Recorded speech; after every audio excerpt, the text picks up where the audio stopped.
Okay, come on. Hey, everyone. I know it's after lunch, and food has this thing where it does the opposite of what it's supposed to do. Instead of giving us energy, it first gives us a very nice dip. So I will do you a good one, and I'm supposed to be here for a maximum of 15. Yes. I think we should just take that time to take a nap, right? We should, right? Wow, someone said. Anyway, my name is Saruni Maina. I'm the regional operations lead at Binance. I am mandated with expansion and government relations for the world's largest crypto exchange for this continent. Prior to Binance, I wore a couple of hats within the fintech space. Some of the top names include Flutterwave, Yellowcard, and Cheaper Cash. And it's always lovely to see former colleagues and people who became friends from all of these years in the industry. And I promise that I'll keep this very short. So first of all, I don't have any presentation. So it's just me, my face, and my lovely voice that Kenyans would say ni ya kutoa nyoka pangoni. But if you don't agree, you're automatically a hater. So we are here to talk about the blockchain. But I don't want to bore you with in-depth instruction, or not instructions, but in-depth knowledge of what the blockchain is, what it does, and all of that. Because, again, I'm aware we are well after lunch, so guys are going to start yawning at me and sleeping. So I'm going to keep this very, very simple. And hopefully, if there's anyone who has never heard of the word blockchain, here's your opportunity to quickly do a Google search, or if you use Yahoo search or Bing, whichever, just do a quick search, but I'll read to you what the official definition is. Blockchain is a decentralized, distributed, and immutable digital ledger that records transactions across a network of computers. It organizes data into blocks, which are linked together chronologically using cryptography to form a chain. I can already see you yawning.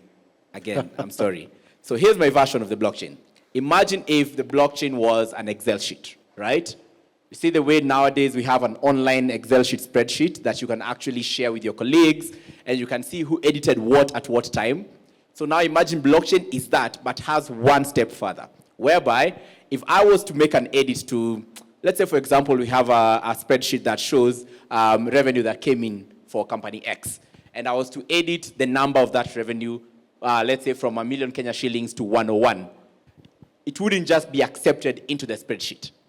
Everyone who is on that spreadsheet would have to approve for that change to happen.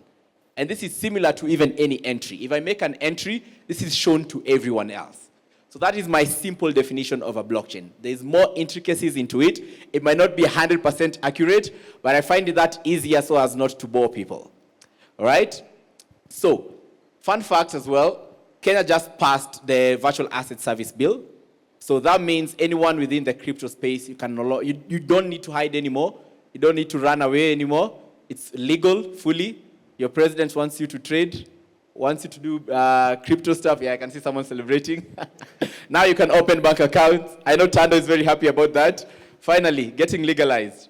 But anyway, let's get back to blockchain. So I have 3 points.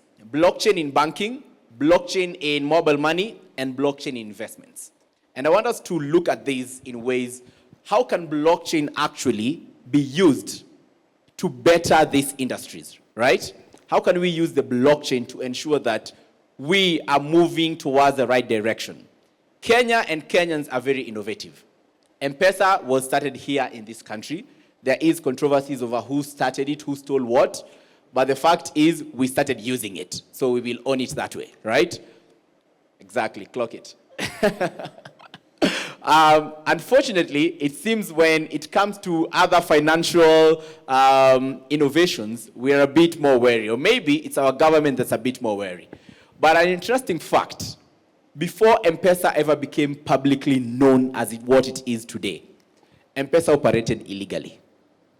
So if there's anyone within the audience who's a founder within the financial space and you're worried, just know, sometimes it just takes you being a bit hard-headed and just doing it. But if you are arrested, please don't quote me. So, how many of you and please just engage me, have tried sending money out of Kenya? I have tried to send money to South Africa. Not receiving into Kenya, just trying to send money from, you're the baller now, you're the one sending. You know, they call you, exactly, you see, our sponsor. I love your suit, by the way. So, I've tried sending money a couple of times from Kenya to South Africa. The reason I'm using this example is because Kenya has Absa Bank. South Africa has Absa Bank. You would think the two would talk to each other, right? Sure. You'd think that I could log into my Absa account and select, I'm sending to Absa South Africa, put in the account number and hit send, and it should work. Woe unto you if you ever try that. It actually does not work. Actually, to make matters worse, there's no way for you, and I'm using Absa not to shame them or anything, but that is because that's the bank I actually used, so I'm using that as an example. There's no way for me to actually send money from my Absa mobile banking account to any other Absa anywhere else in the world, despite the fact that they actually share a name. Whether they are owned by the same people or not, that is none of our business. But for me, if you guys share a name, I feel like you should be able to talk to each other, right? So that's problem number one. Then when I dug into this, I was told, you need to use Swift, you need to send money, it takes 3 days to get to South Africa, it takes me 5 hours to go to South Africa by flight. I could withdraw the money, get on a plane, go to SA, give the money, come back, same day. And my money will still have not reached if I was sending via bank and via Swift. But we're not here to blame Swift. Interestingly, Swift is not the problem. Some people we call intermediary banks are the problem. So what are intermediary banks? So imagine it's you and your neighbor, right? Let me use these 3 gentlemen over here. From this side where I see someone in an NCBA outfit, imagine money is being sent to your far end, right?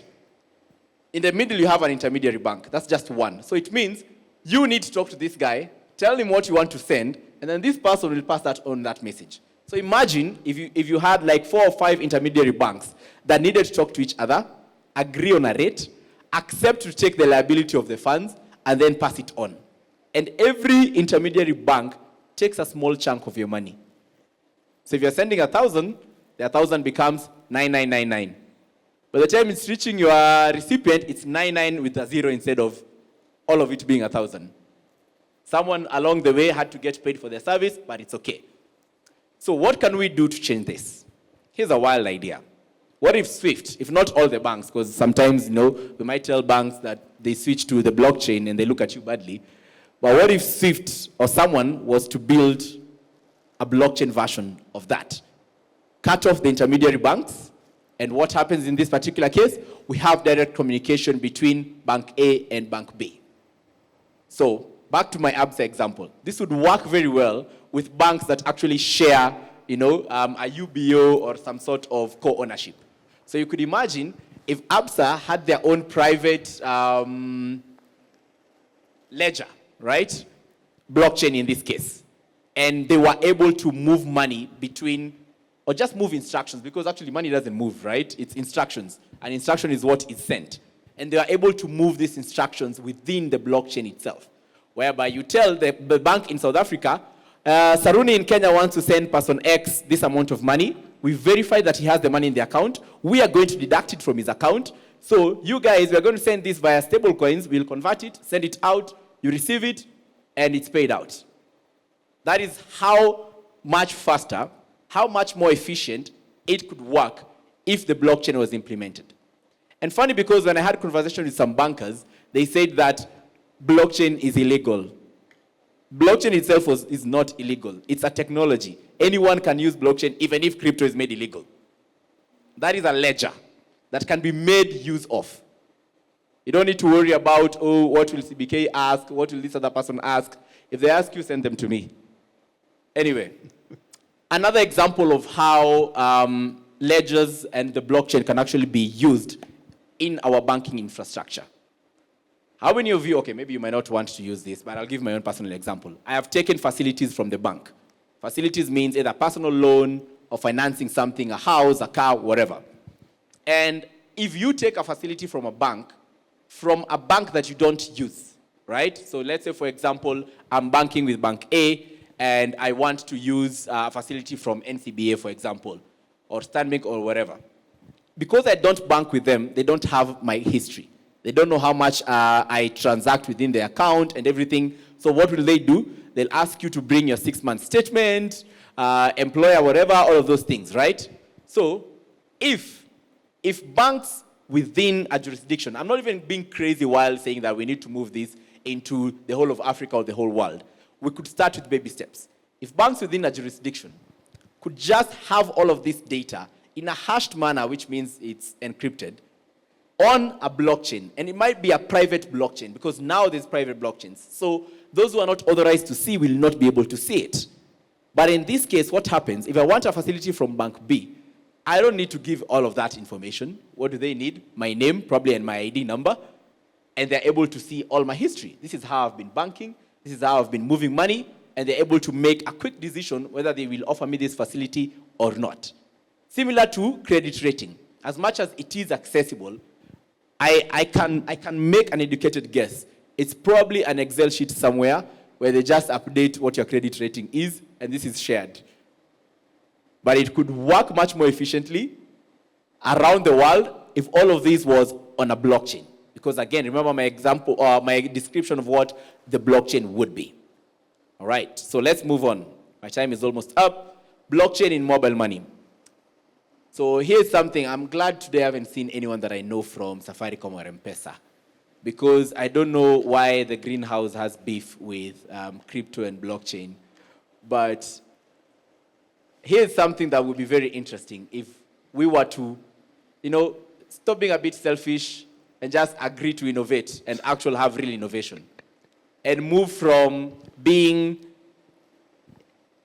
stuck on the old ways of doing stuff and adopt blockchain in terms of mobile money penetration. It's not penetration rather, but how we actually do mobile money transactions.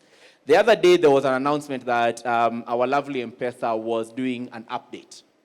And I remember someone on Twitter asking, where is the change log? Because they want to see, they are seeing the app is the same. Nothing has changed. You guys shut down for a few hours. We were not able to transact. And after a few hours, my app is still the same. So they wanted to know what exactly has changed. But what was failed to explain is that they were actually making a back-end upgrade, right? They were upgrading their systems. They were making sure that the transactions can be... I think right now they say they can do about 4,000 transactions. Keep me correct. Someone who knows. 4,000? 6,000? They've gone to 6,000, right? 6,000 transactions per second. Interesting. Because I believe we could get that to 1 million transactions per second just by switching to the blockchain, right? Less infrastructure costs, less everything, actually. But again, it's not my fight, it's just mentioning, right? So, in other ways, apart from actually the underlying technology running on the blockchain, remittance also can come into play. And this is where stable coins, which are lovely and dear to my heart, also come into play.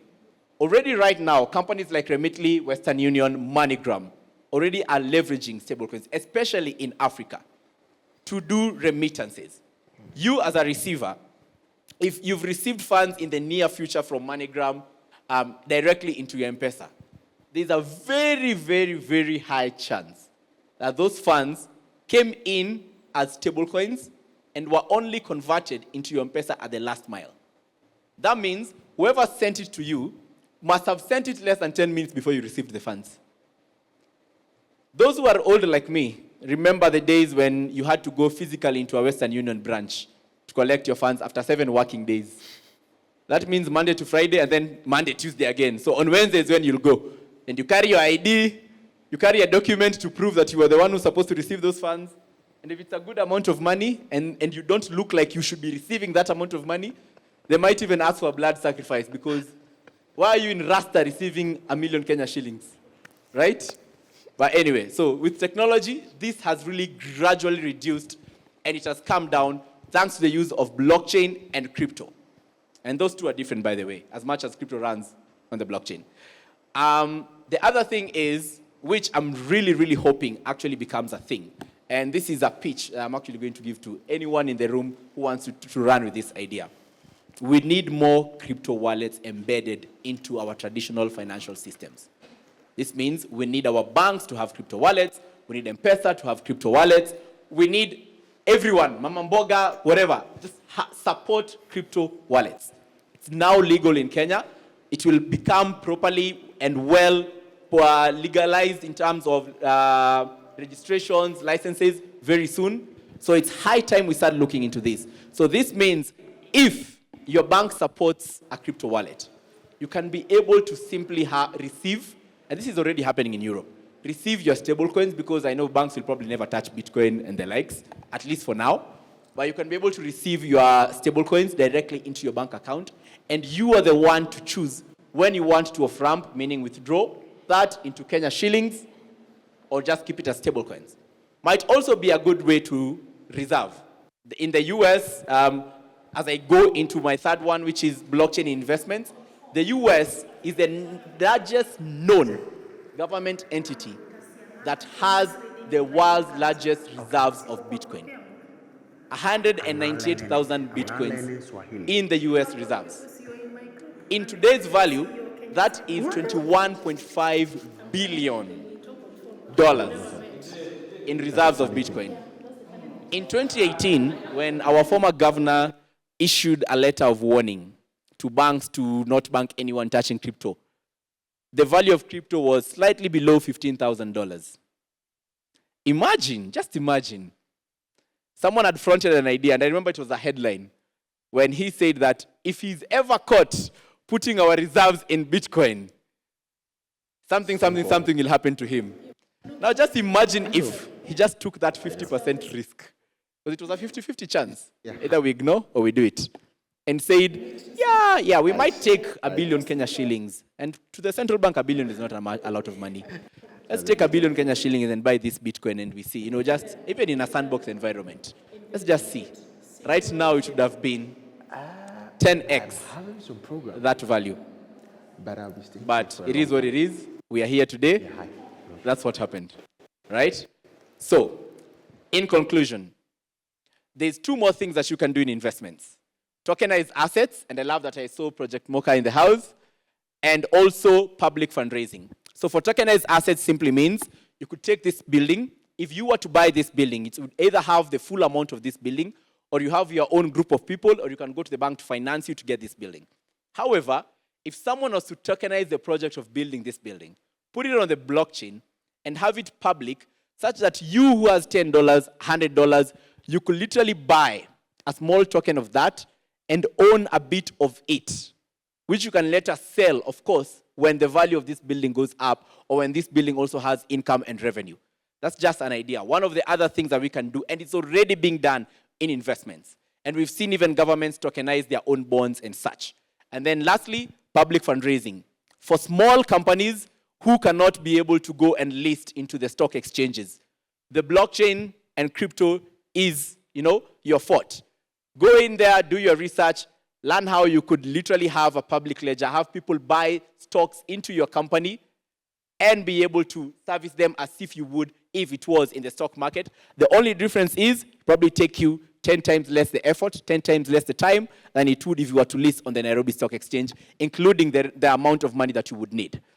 In conclusion, we stand at a bridge. On one side is the world we know, mobile money, cash, traditional banking. On the other side, the world of possibilities, tokenized assets, transparent rails, new forms of financial inclusion, platforms that cross national borders. My ask is this: let's not treat blockchain or crypto as sideshows.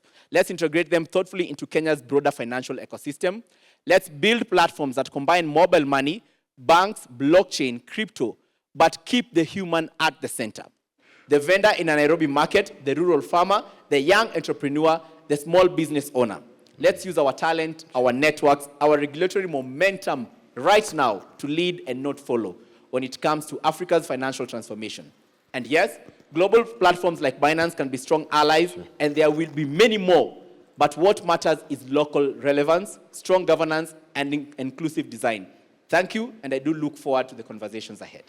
All right. A round of applause for him. Rudy. Right, so before you go, a quick one before you go. Come. So, with the blockchain, I'm just coming as a layman.